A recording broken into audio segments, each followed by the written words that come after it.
अस्सलाम वालेकुम रहमतुल्लाहि व बरकातुहू। एक भाई हैं हमज़ा साहब, ये कहते हैं अस्सलाम वालेकुम, जो बच्चा यानी मदर फीड पे हो उसको ज़रूरत पेश आने पर दौरान तवाफ़ यानी तवाफ़ को डिसकंटिन्यू करके ग़िज़ा यानी फीड करवा सकते हैं। एक इन्होंने ये पूछा है। दूसरा इन्होंने ये कहा है कि दौरान तवाफ़ मर्द या औरत बेबी कैरिंग बेल्ट लगाकर बच्चे को कैरी कर सकते हैं। तीसरा जो इन्होंने क्वेश्चन किया वो ये किया है कि मक्का और मदीना दोनों मकामात पर बाजमात नमाज के दौरान मदर अपने शीरख्वार बच्चे को कैसे मैनेज कर सकती है। 7 मंथ का बेबी है जो ये साथ लेके जा रहे हैं, उसके बारे में पूछ रहे हैं कि गोद में उठा सकती है वगैरह वगैरह। और फोर्थ वन इन्होंने पूछा है कि सऊदी एयरलाइन में फेट विद नो सीट की ऑप्शन होती है, अगर हम अपनी आसानी के लिए बेबी का स्ट्रॉलर या उसका प्राम वगैरह साथ लेके जाना चाहें तो क्या लेके जा सकते हैं। पांचवा क्वेश्चन इन्होंने किया है कि ज़ियारत दोनों सिटीज़ में बस में करना बेहतर है या टैक्सी में, गाड़ी के लिए होटल वालों से रब्ता करना चाहिए, क्या करें। और लास्ट क्वेश्चन है कि योर पर्सनल ओपिनियन रिक्वायर्ड, क्योंकि मेरी फैमिली में बेबी के साथ कभी किसी ने नहीं किया है, तो स्ट्रोलर प्राम के लिए जाने के वाले से भी काइंडली अपडेट कर दीजिएगा। सवाल की रश को माइंड में रखिएगा। देखें भाईजान, पहला क्वेश्चन आपने ये पूछा है कि बैतुल्लाह शरीफ के तवाफ़ के दौरान बच्चा अगर रोता है, दूध की तलब होती है, तो क्या माँ बच्चे को फीड करवा सकती है। क्योंकि ये एक शरई मसला है, इसलिए मैंने मुफ्ती साहब से कांटेक्ट करके इसकी डिटेल हासिल करने की कोशिश की है। बहरकैफ उन्होंने मुझे कहा है कि इसकी इजाज़त है और वो सिचुएशनल चीज़ें हैं। फ़र्ज़ करें तवाफ़ के दौरान बच्चा रो रहा है, बार बार तंग कर रहा है और माँ के तवाफ़ में भी खलल पैदा कर रहा है, तो माँ बच्चे को फीड करवा सकती है, इसकी इजाज़त है, ये उन्होंने मुझे बताया है। लेकिन मैं कुछ आपको ज़ाती तौर पर कुछ इसमें एहतियातें बता देता हूँ, क्योंकि मेरा ज़्यादा फोकस एडमिनिस्ट्रेटिव मामलात पे होता है, लेकिन इसमें आपको मैं कुछ एहतियातें बता देता हूँ। देखिए, ये जो बच्चे को फीड करवाने वाला मामला है ये एक पर्दे वाला मामला है, और बैतुल्लाह शरीफ में सिचुएशन ये होती है कि वहाँ पे सम टाइम बहुत ज़्यादा रश होता है, स्पेशली हज का जो सीज़न होता है या रमज़ान और मुबारक के जो दिन होते हैं, यहाँ पे बहुत ज़्यादा क्राउड होता है। ठीक है, तो अब इतने रश के अंदर तवाफ़ करते हुए बच्चा रो रहा है, बच्चा तंग कर रहा है, तो माँ ने उसको फीड करवाना है, तो इसमें डेफिनेटली चलते हुए उन्हीं लोगों के दरमियान तो फीड करवाना पॉसिबल नहीं हो सकेगा। तो वो मदर को चाहिए कि साइड पे कोई जगह ढूंढें, ऐसी जगह ढूंढें जहाँ पे बैठ के वो तसल्ली के साथ पर्दे के मामलात को कवर करते हुए वो बच्चे को फीड करवा सके। ये आपने एहतियात मद्देनजर रखनी है। वहाँ पे रश बड़ा ज्यादा होता है, मर्द भी होते हैं, खवातीन भी होती हैं, पूरी दुनिया से लोग आए होते हैं, तो ये पर्दे वाला प्योरली मामला है। तो चलते हुए ऐसा मुमकिन भी नहीं है और ऐसा करना भी नहीं चाहिए। साइड पे कहीं बैठ के सेफ जगह पे वो बच्चे को फीड करवा सकती हैं अगर बच्चा बहुत ज्यादा तंग कर रहा है तवाफ के दौरान। तो दूसरा क्वेश्चन आपने पूछा था पैम्पर लगाने का, या इसी तरह तवाफ कर रहे हैं और बच्चे ने मतलब कि पैम्पर की उसके मामलात हो गए, तो अब वो क्या करें। देखिए, ये भी मैंने मुफ्ती साहब से डिस्कस किया है, उन्होंने बताया है कि जो पैम्पर वाला इशू है ये भी सिचुएशनल है।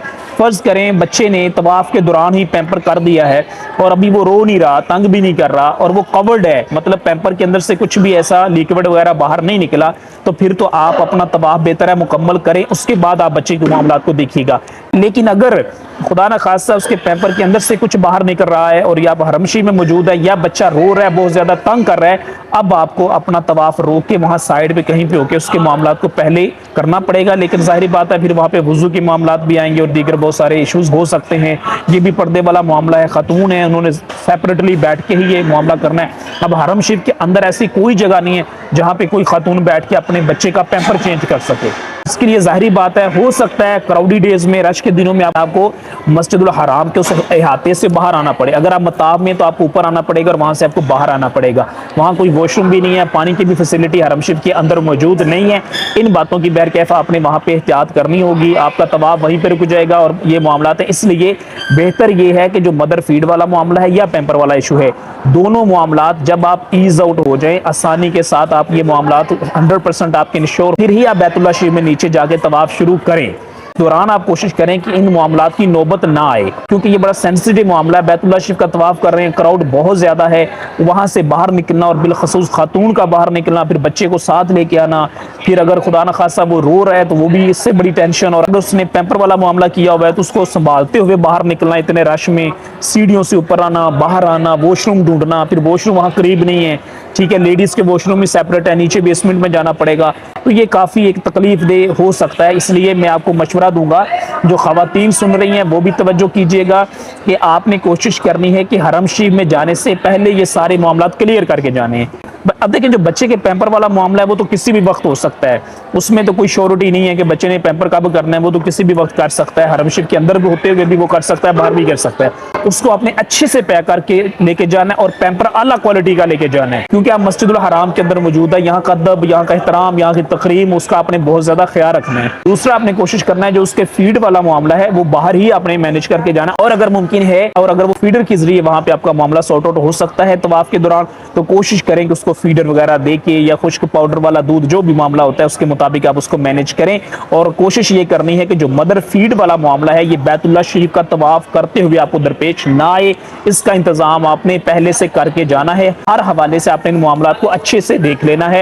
ये बड़ा सेंसिटिव मामला है क्योंकि ये बैतुल्लाह शरीफ जाने का मामला है और मेजोरिटी इन लोगों की होती है जो बेचारे कभी कभार जाते हैं, रोज रोज जाने का मौका नहीं मिलता है। इस मामले को आपने बहुत ज्यादा तवज्जो करनी है, बहुत सेंसिटिव ये मामला है, इन बातों का आपने ख्याल रखना है। अल्लाह आसानी पैदा करे।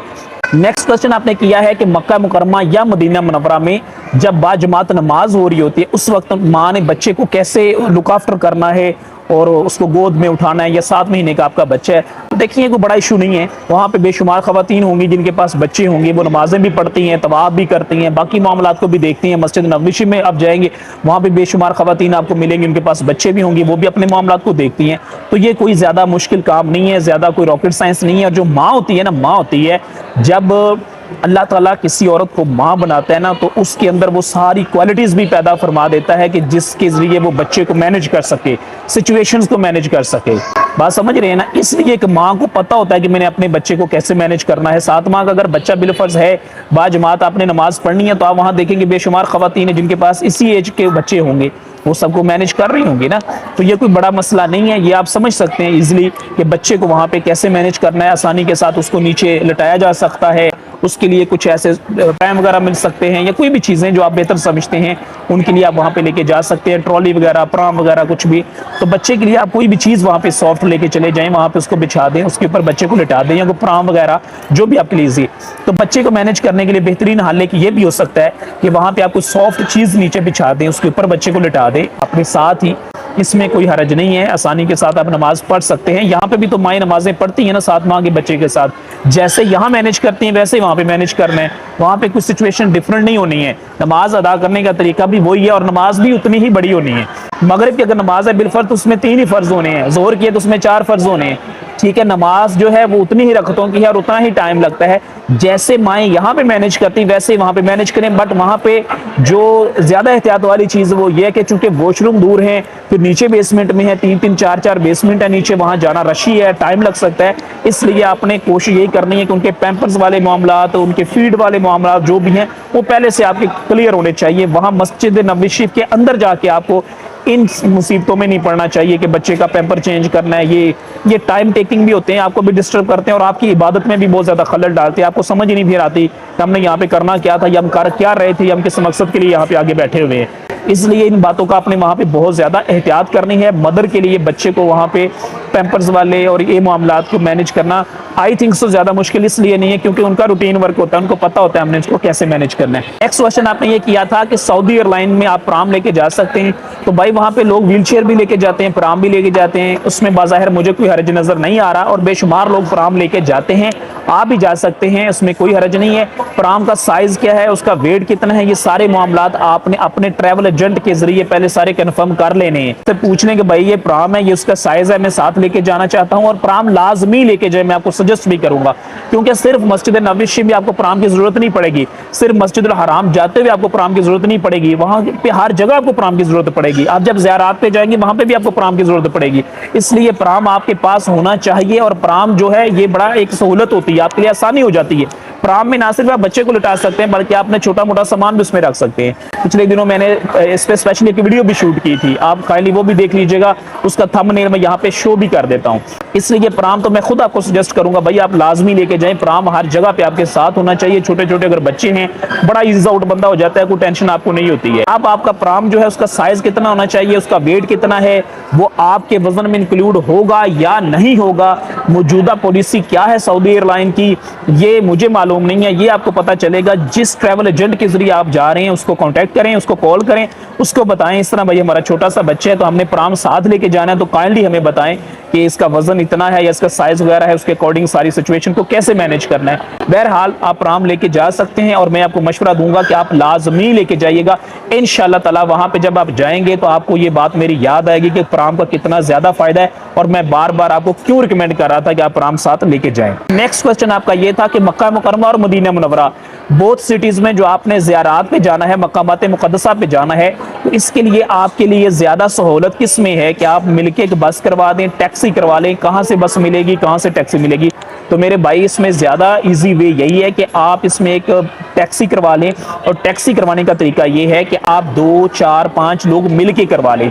मिसाल के तौर पे आप जब वहां पे जाएंगे, आप जिस होटल में स्टे करेंगे, जिस रूम में होंगे, आपके लेफ्ट राइट जो भी लोग होंगे, आप उनसे कोऑर्डिनेट करें, बल्कि एक ग्रुप बना लें और सब लोग मिलके जो है आप इकट्ठे एक टैक्सी लेके जाएंगे तो इंशाल्लाह ताला आपके लिए वो आसान भी हो जाएगा, आना जाना भी ईजी हो जाएगा और आपके पैसे भी बच जाएंगे। और फिर जिस ज़ियारत पे आप जाएंगे वहां पे बैठ के तसल्ली से आप सारे मामलात को सारे लोग आपस में डिस्कस कर सकते हैं। एक बंदा खड़ा होकर बाकी लोगों को बता दे कि भाई यहाँ पे ये हुआ था, या इसकी ये हिस्ट्री, या इसकी ये फजीलत है, ये इस मकाम की तारीख हमें ये बताती है, ये मकाम हमारे नबी सल्लल्लाहु अलैहि वसल्लम से मंसूब था। जो भी मामलात है आप वहाँ पे इजीली उसको डिस्कस कर सकेंगे अगर आप ज़्यादा लोग होंगे। अगर आप सिंगल भी हैं, टैक्सी में आप जा सकते हैं, उसमें हरज नहीं है, हज़ारों लोग जाते हैं, लेकिन ये कि वो फिर डेफिनेटली आपको महंगी भी पड़ेगी। और इस तरह टैक्सी वाला फिर ये कह रहा होता है जल्दी जल्दी जल्दी, और आप किसी भी ज़ियारतगाह पे जाएंगे 2-4 मिनट रुकेंगे, वहां से फिर वो आपको जल्दी से भगाने की कोशिश करेगा। तो मैं आपको सजेस्ट ये करूंगा कि कोशिश ये करें कि 2-4 लोग 5 लोग मिलके जो है आप एक टैक्सी करवा लें। इंशाल्लाह ताला वो आपके लिए आसानी रहेगी, सहूलत रहेगी, पैसे भी कम खर्च होंगे और आपका टाइम भी बच जाएगा और आपको वहां पे जो एग्जैक्ट मालूमात है इंशाल्लाह वो भी आपको मिल जाएगी और आप वहां पे ज्यादा टाइम भी स्पेंड कर सकेंगे जिस मकामात मुक़द्दसा पे आप ज़ियारत के लिए पहुंचे हुए हैं। लास्ट में आपने कहा कि मुझे पर्सनल ओपिनियन भी इस हवाले से दीजिएगा। भाईजान जितने आपने क्वेश्चंस किए हैं इसमें जो शहरी मसला था वो पहले क्वेश्चन में था, जो आपने पूछा था कि माँ फीड करवा सकती है बच्चे को, उन्होंने कहा था करवा सकती है। लेकिन उसके बाद जो मैंने आपको सिचुएशन बताई है वो मैंने आपको पर्सनल ओपिनियन ही दिया है कि एक औरत को तवाफ करते हुए बच्चे को फीड करवाना है तो उसमें एहतियातें क्या है। आप कॉमन सेंस की बात है, इसमें ज़्यादा डेप्थ में जाने की जरूरत नहीं है। हर जी शाउट समझता है, ख़वातीन भी समझती हैं, पर्दे वाले मामलात हैं। एक तो मैंने आपको ये बताया, और दूसरे क्वेश्चन में आपने पूछा था वो चूंकि मर्द जो है कर सकता है, वो डेफिनेटली कर सकता है, लेकिन उसमें मर्द को भी जाहिर बात है कुछ एहतियातें करनी पड़ेंगी। बच्चे के जो पैम्पर्स के मामलात हैं उनको भी देखना पड़ेगा और दीगर चीज़ों को भी देखना पड़ेगा, क्योंकि ऐसी कोई मामला ना हो जिससे आपकी एहराम की पाबंदियों में कोई खलल आए। ठीक है, अब एहराम की पाबंदियां आपके जहन में होंगी, डेफिनेटली आपको पता होगा, तो फिर इंशाल्लाह आसानी के साथ ये सारे मामलात भी हो जाएंगे। नेक्स्ट क्वेश्चन आपने पूछा मक्का मदीना की ज़ियारत का, वो भी मैं आपको बता दिया है। ठीक है, इसलिए आपने ज़्यादा परेशान नहीं होना, इन मामलात को आपने देख लेना है। किसी किस्म का कोई प्रॉब्लम हो, कोई चीज़ समझ में ना आ रही हो तो मेरा नंबर दिया हुआ है, आप इस नंबर पर रब्ता कर सकते हैं। इंशाल्लाह ताला हम इसको फर्दर डिटेल से डिस्कस कर सकते हैं।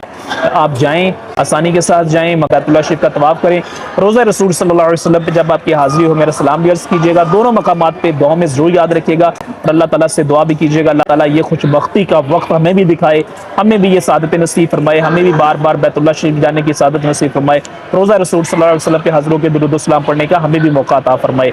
आमीन या रब्बुल आलमीन। अस्सलामु अलैकुम व रहमतुल्लाहि व बरकातुहू।